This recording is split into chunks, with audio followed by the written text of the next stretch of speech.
buenos días, bienvenidos a las entrevistas en Religión Digital. Hoy nos acompaña un amigo de esta casa, un miembro de esta casa de Religión Digital, Pedro Rizo. Pedro, buenos días. Buenos días. ¿Qué tal estás? Pues aquí muy contento de estar contigo y de hablar de mi libro, como diría Francisco Umbral. Como diría el llorado para algunos Umbral. Mis pliegos de cordel, que editas con Liber Factory. Pliegos y cordel. Para un hombre que escribe en internet, que además este libro es un compendio de posts en tu blog en Religión Digital, sí. Los pliegos y el cordel como que no, parece que no casan, pero no casan, sí lo hacen. Pues sí que casan muy bien. ¿Por qué? Pues mira, precisamente lo digo aquí en la introducción. Si me permites, como resulta que es prácticamente una página. Poca atención dedica la historia de la literatura a los pliegos o relatos de cordel. Sin embargo, toda ella procede de aquellos recitadores y cantores, usuarios del medio cultural más antiguo del mundo, del que los pliegos de cordel no solo son frutos, sino flor de leyendas y romances, pregón del cristianismo o germen de los libros de caballería. Su excelencia fue que en vez de destinarse a círculos exclusivos, se ofreció al pueblo llano en plazas y mercados, donde fueron pasatiempo y tertulia de la aldea rural, miscelánea curiosa de sucesos y noticias, discusión sobre historias de amor, de guerra y de crimen, así como, por descontado, soporte precursor para una inmensa gama de asimilaciones que no despreciaron algunos autores, como por ejemplo Dickens y Blasco Ibáñez, cuyas creaciones se esperaban en los cuadernillos de la novela del sábado o del cuento semanal, muchos de ellos recibidos en casa por debajo de la puerta. Estas cosas yo las recuerdo. La novela de por debajo de la puerta yo la recuerdo. A estos cantores o pregoneros o recitadores se les llamó pronto de cordel, porque para mejor memorizar la historia o lección se ilustraban con unos cartelones de papel donde con rudimentarios dibujos se exponían las estaciones de su relato, de lo que iban a contar. Fíjate que eso me recuerda a los trovadores de la Edad Media y también no tiene nada que ver a una obra de Lina Morgan. Una de dos gemelas. Ay, por fin, vaya par de gemelas. Sí, vaya par de gemelas. Es verdad. Bueno, me estaban contando la historia así. Entre paréntesis te diré que es la que más me gusta de todas las de Lina Morgan. Mis padres también iban mucho a la latina. Yo también. Perdón. Bueno, pues nada, esto es la cuestión de los cordel. Prácticamente aquí digo, tesoro vehicular que abarca todos los géneros en la insuperable variación de temas. El presente libro recoge los pliegos, entre comillas, más leídos o visitados del blog que el autor del libro dispone en tal link de Periodista Digital, en cada uno de los cuales el lector descubrirá la enjundia que quise transmitir, fiado no en mi oficio, sino en que las verdades por sí mismas y aun las dichas por señas suelen por todos ser entendidas. Esta última frase lo dijo con franqueza y porque es un deber, no es mía, pero me gustó tanto de las novelas ejemplares de Cervantes que lo he copiado. Bueno, pues sí. ¿La selección la haces tú o la han hecho los lectores? Te quiero decir, me la han hecho los lectores. Estabas contando que son los más visitados. Sí. La han hecho lo que Google Analytics me va diciendo. ¿Sí? Muchas veces los comentarios cree uno, yo al principio lo creí, porque sabes que llevo poco tiempo. Cuanto más comentarios, más visitas. Pues resulta que no es así, porque los comentarios muchas veces se producen pues por polémica entre los propios lectores, que unos son de una tendencia, otros son de otra, y cada uno...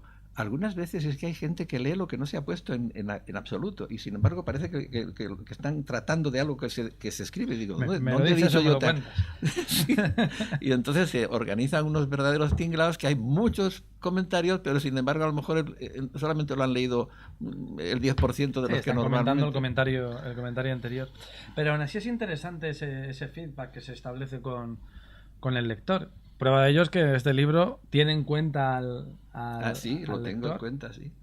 Y sigue el criterio de esto, de los posts más leídos. ¿Hay alguno que se te ha quedado que a ti te hubiera gustado que fuera de los más leídos y que no está en el libro? ¿Alguno de los que te sientas orgulloso? ¿O están todos los...? La verdad es que todos son vivencias propias. Lo que pasa es que están mezcladas con fantasía y con cambios o con... A ver si lo digo bien. son verdades verdaderas, pero inventadas por mí. Así es como... Explícame, es un poco mejor.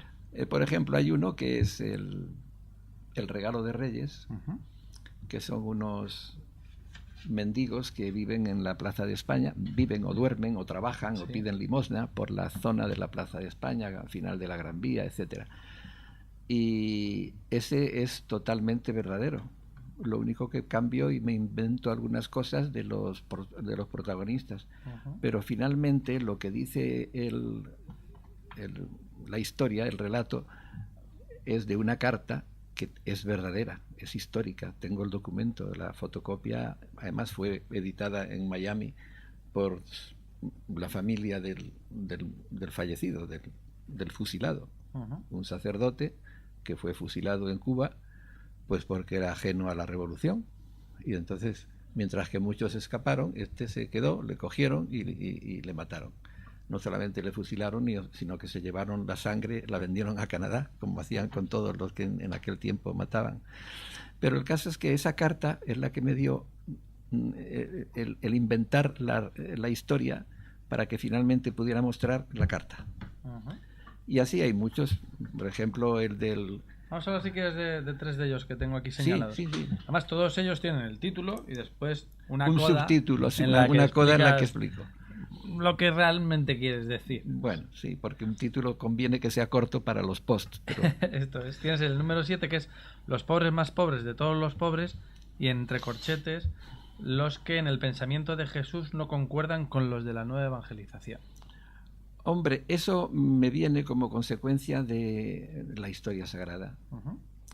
Ahí hablo de que mucha gente conocemos la maravillosa, bueno, no es tan maravillosa, pero tiene sus partes buenas de buena música, porque Verdi tenía una invención musical fenomenal, una inspiración. Pero es la ópera Nabucco. Nabucco se refiere pues al pueblo hebreo sufriendo cautiverio en Babilonia. Pero se nos olvida que el pueblo hebreo que sufre el cautiverio es el pueblo que ha decidido renunciar a las ventajas de abandonar a Yahvé y libar o sacrificar a los dioses babilonios.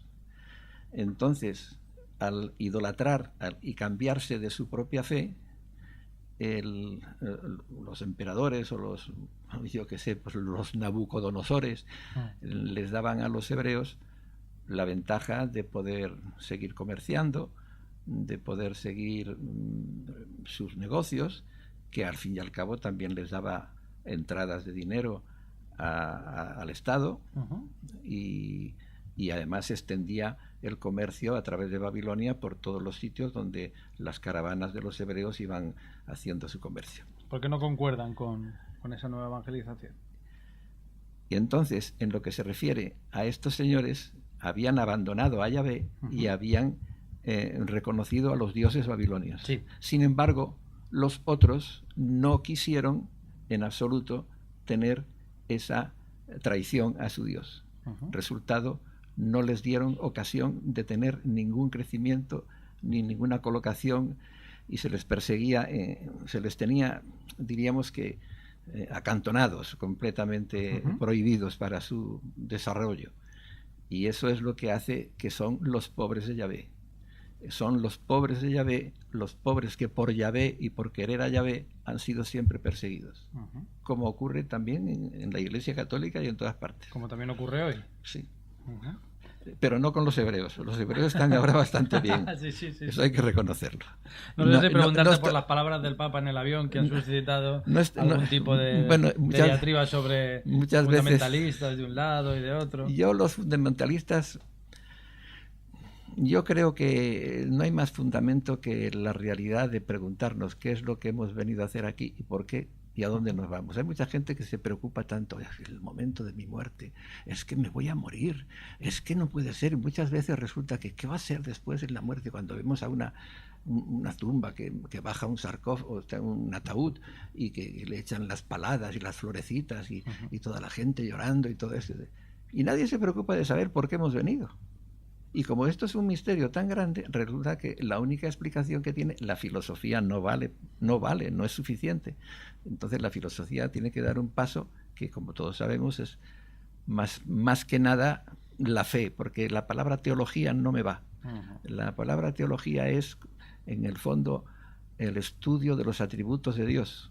Más o menos así lo define la Real Academia, pero con todas sus derivaciones, en el fondo... la experiencia ni la vivencia. La vivencia, la experiencia y lo que es el sentido de la fe. Claro. Bueno, pues fundamentalistas, yo creo que... curiosamente, hay fundamentalistas que no se centran en lo fundamental. Como estás diciendo tú, en ese momento de la muerte estamos más preocupados de cómo nos van a enterrar, y no de cuánto voy a sufrir en mi muerte. Generalmente todos los casos que voy conociendo ya por la edad que tengo... Soy un joven que ya no voy a cumplir 70 años. Un joven de la edad de mi madre, dejémoslo ahí. Bueno,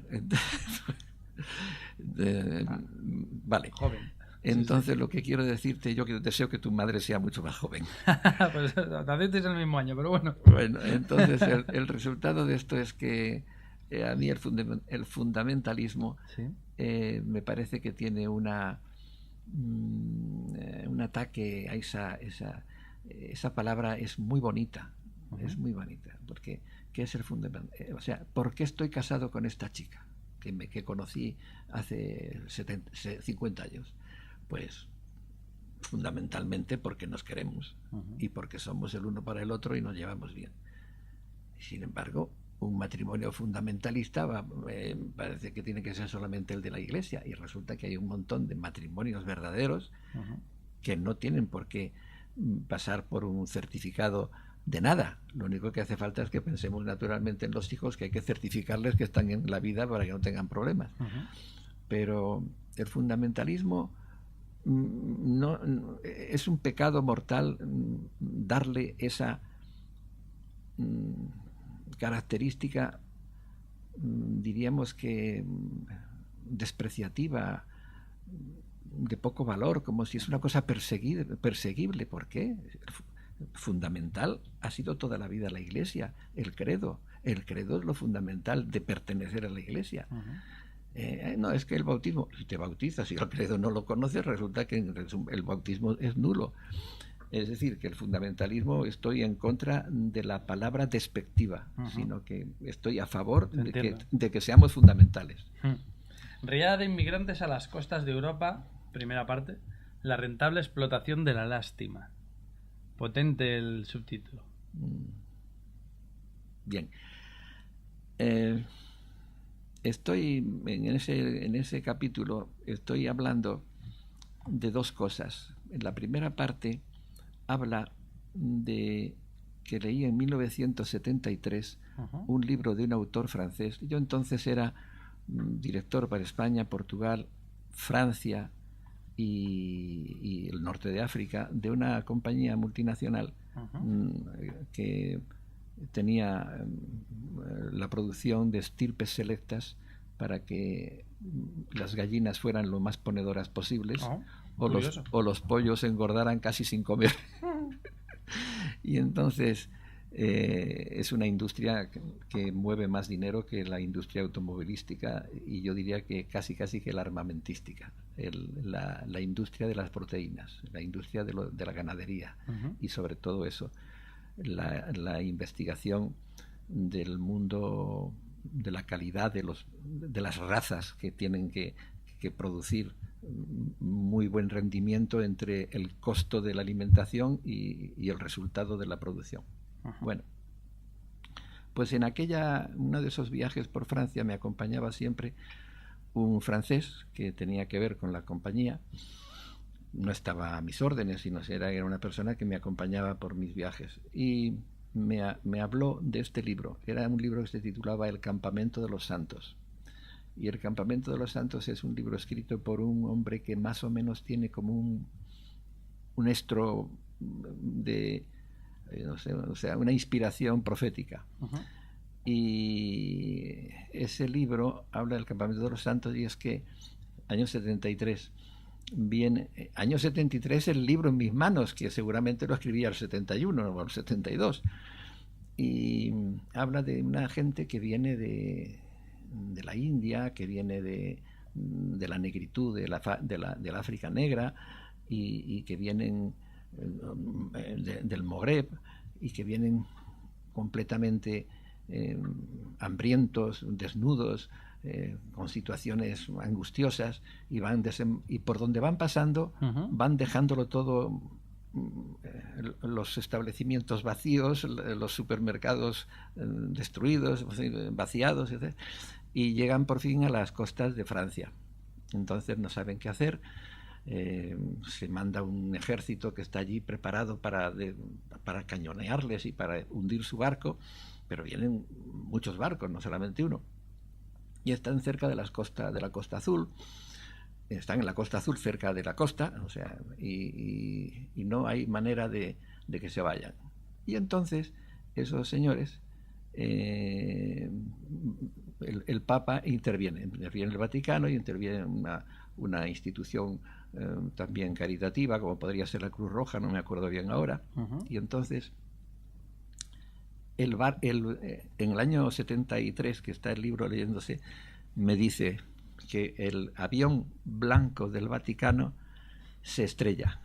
Sí. Y toda la angustia está en saber no solamente cuántos heridos hay, sino que aparezca el Papa Benedicto XVI, Sí, en 1973. Ajá. Entonces ya el Benedicto XVI ahí aparece, y me hace gracia porque ya es como si dijéramos la presentación de la postura que tiene la Iglesia ante los emigrantes que llegan. Ciertos historiadores formularon una extraña hipótesis según la cual el Papa Benedicto XVI viajaba en su blanco avión y había sucumbido a la catástrofe, y desde entonces nunca más se oyó hablar de Benedicto XVI. Se habló después, ya en el 2005. Son cosas muy raras, ¿eh? Sí. Porque hay profecías de ese tipo, muchas más, ¿eh? Son profecías casi que hablaban de la renuncia, prácticamente, como se alejaba en su blanco avión, había sucumbido a la catástrofe. Sí, sí. Es sí, un paralelismo real. Quizá tú le estás sacando más punta que la que supongo que el libro quería darle, pero como es un hombre que yo creo que está muy bien informado, o que estaba muy bien informado, Jean Raspel se llama. Yo antiguamente hablaba francés muy bien y hablaba inglés muy bien, pero como yo unos 30 años que no hablo ningún idioma de esos, me ha bastado el español, pero bueno, me sigo defendiendo.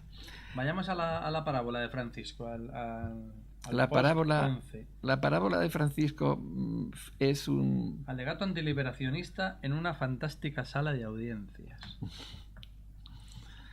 Yo, francamente, lo que me ocurre con estas cosas es que me parece que hablar de manera académica un discurso sobre un tema, ¿sí?, es muy complicado porque se le da demasiada seriedad. Sin embargo, un relato, una historia, un cuento, da ocasión de decir muchas cosas. Cualquier cosa, con toda la libertad del mundo. Con toda la libertad. Que la da también la literatura, por otro lado. Que la da también la novela, la literatura, claro, en general. Pero, sí, porque le pones en su habitación un montón de libros muy característicos, muy curiosos, claro, cuando menos. Sí. Desde El corazón de las masas hasta La resurrección de Cristo de Leonardo Boff. Es que me gusta mucho eso. Nuestra resurrección en la muerte, y el grande Dentro de un cajón guarda La historia me absolverá, de Fidel Castro, dedicado por el autor. Sí, es que yo lo tengo dedicado por el autor. Yo se lo llevé a una señora, ¿cómo se llamaba esta? Era una mujer, a la embajadora de Cuba en Madrid, y se lo di, y al cabo de tiempo me volvió simplemente firmado.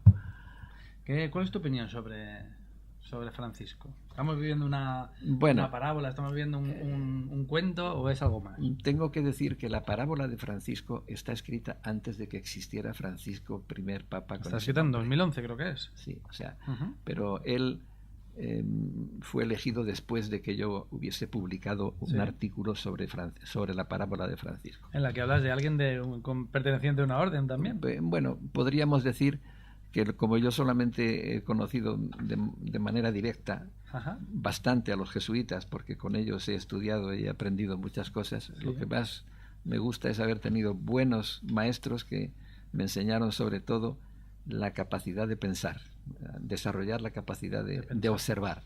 Lo de pensar dejémoslo, porque a lo mejor no se piensa casi nada y poco bien. A veces deberíamos sentir más que pensar, pero bueno, eso es otro debate. Sentir y observar, sentir, y que las cosas que observes te hagan impacto, claro, para poder sacar conclusiones. El caso es que Francisco lo saqué, pues eso, de un sacerdote que viene, pues pongamos que tiene 86 años o 87, y que después de una larga experiencia misional en América Latina, no me gusta porque es que ya suelta uno por causa de los interlocutores con los que hablas, que suena solamente lo de latino, pero es que es América española, y si acaso ibérica, pero vamos, principalmente española. El caso es que este Francisco, yo me lo inventé, pues que vuelve a su patria, a la casa matriz de su orden, y que le piden que haga un informe sobre toda su vida misional, pero con un limitado número de folios le ponen, y él está escribiendo y de repente empieza a pensar, empieza a sentirse mal, y en ese momento ve que se acaba de morir y que está entrando en el cielo. Y se encuentra con San Pedro. Se encuentra con San Pedro, con su ángel de la guarda, y con San Pedro. Ángel custodio, sí. Ya, y entonces la situación que yo planteo allí, pues es a mí me hace gracia que digo cosas que a lo mejor suenan como falta de respeto para personas que se pueden sentir señaladas. Bueno, de eso se trata también la literatura, imagino. Pero yo, como pienso que hay de todo en la vida, pues hay que reconocerse en el sitio que estás ocupando, y ya está. Yo no veo nada más que una situación juzgada por mí. La pienso yo así, la veo yo así, y soy una cámara de fotos que tiene ese objetivo para ver las cosas de esa manera. ¿Que es gran angular? No lo sé. ¿Que es una cosa que desenfoca siempre? Pues seguramente también. Pero quien me lea, estoy seguro de que descubre muchas cosas que él también ha visto. ¿Cómo te ves en la iglesia hoy? ¿O cómo ves la iglesia de Francisco, si la podemos llamar así? Mira, no me gusta hablar nunca del Papa reinante. Ese es el Papa. O sea, el Papa es el Papa. O sea que el que ayer fue Papa ya no es Papa. Y el que vendrá de Papa, pues todavía no lo es. Y yo del Papa reinante no tengo capacidad de juzgarle. ¿Quién sabe las cosas que se viven en ese momento? Más adelante puede ser que se sepan. Quizá podemos tener una visión mucho más clara de Juan XXIII que de Francisco I. Yo creo que este Papa tiene una personalidad arrolladora. Es decir, es muy fuerte su personalidad. Creo que tiene para estos, si son los signos de los últimos tiempos, que bueno, estamos en los últimos tiempos desde que empezó San Pedro a predicar. O sea que yo creo que esto no, la palabra los últimos tiempos, pues como es una cosa que está en la manga escondida de Yahvé, del Dios Padre, porque el propio Jesús dice que ni siquiera el Hijo lo sabe, solamente lo sabe el Padre. Pues entonces yo creo que lo de los últimos tiempos, pues, a saber, pueden ser otros 3000 años más que vengan. El tiempo de Dios. Claro, el tiempo de Dios no es el mío. Entonces el caso concreto de Francisco para mí es que la Iglesia tiene que reconocer cambios muy peligrosos que, como decía aquel, para hacer experimentos hágalos usted con gaseosa, pero no con champán Dom Periñón. Y ese es el problema. Hemos hecho experimentos muy peligrosos con lo más valioso de la religión. Y hemos cambiado la fe por una cosa que no es exactamente la fe de nuestros padres, de tu mamá y míos, y de nuestros abuelos, es decir, de tus abuelos y de mis padres. Yo creo que realmente ahora la Iglesia tiene que recomponerse bastante y nos hacen falta franciscos valientes, que no solamente es que, por ejemplo, cuando te pones a pensar lo que duró el gran cisma de Oriente, el cisma de Cerulario y de Focio, pues yo creo que duró para que se concretase finalmente en la separación, pues unos 200 años. Cierto. Y lo que duró el cisma protestante. Sí. También es verdad que Lutero no nació solo. Pero es que hay una serie de circunstancias que todas tienen un tiempo a través del cual eres testigo y posteriormente eres estudioso, porque como testigo es muy bueno, porque tienes capacidad de observación para ver la realidad que tienes delante de ti. Lo que comentabas antes. Pero es que la realidad que tienes delante de ti muchas veces está mezclada con apasionamiento de tomar partido. Con tu propio foco. Claro, y el partido que tomas pues es personal. Y no eres Dios. Dios es el que tiene la verdadera capacidad de poder ver las cosas. Cisma, Pedro. ¿Hay riesgo de cisma hoy? Ha habido por ahí 2 o 3 cardenales que lo han dicho. Sí. Hay 2 o 3 cardenales, no sé, pero hay un obispo en Paraguay, el Raymond Burke también, no sé qué otro más, y dicen que hay que plantearse la posibilidad de que estemos ante una situación, incluso han dicho, de antipapa. Lo ha dicho uno de ellos. Sí. No sé si los he nombrado, pero uno ha dicho algo de eso. Digo, bueno, pues ya lo veremos. ¿Y tú qué crees? Yo lo único que creo es que sigo creyendo el credo de siempre. Y con eso yo me las arreglo para vivir. Y hasta para tener la conciencia y la visión de la vida que me hace posible andar con seguridad por este mundo. Te noto con el freno puesto, Pedro. No. La gente que me haya leído en el blog se da cuenta de que tengo una tendencia. No es verdad. Lo que tengo es la tendencia en el blog de extremar. Vamos a ver, cuando al ama de casa se le pasa la sal y se queda salado, se da cuenta, esto no lo va a comer nadie. ¿Qué tiene que hacer? Pues las cosas, no sé si un poco de vinagre, no sé si echar más agua, etcétera. Tiene que hacer algo. Pero ¿qué significa? Que a mí el guiso lo que me gustaría sería tomar el agua. Yo quiero el guiso entero, no el agua. Es decir, estoy poniendo un ejemplo malo, pero espero que me comprendas. Sí, perfectamente. Y yo lo que tengo la idea es de que verdaderamente ir de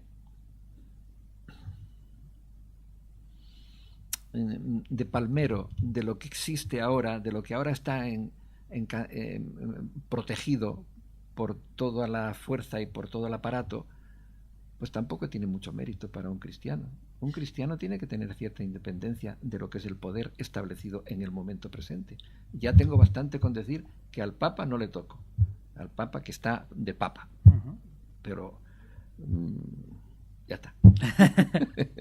Ahí lo dejamos. Muchas Mis gracias. pliegos de Cordel, Pedro Rizo, compendio de artículos en Religión Digital, Liber Factory. Luego colocaremos aquí un rotulito para saber dónde pueden ustedes comprarlo. Ha sido un placer, Pedro. Muchas gracias. Más veces. Y para mí también. Muchas gracias. Y a ustedes pues les esperamos en nuevas ediciones de las entrevistas en Religión Digital. Muy buenos días.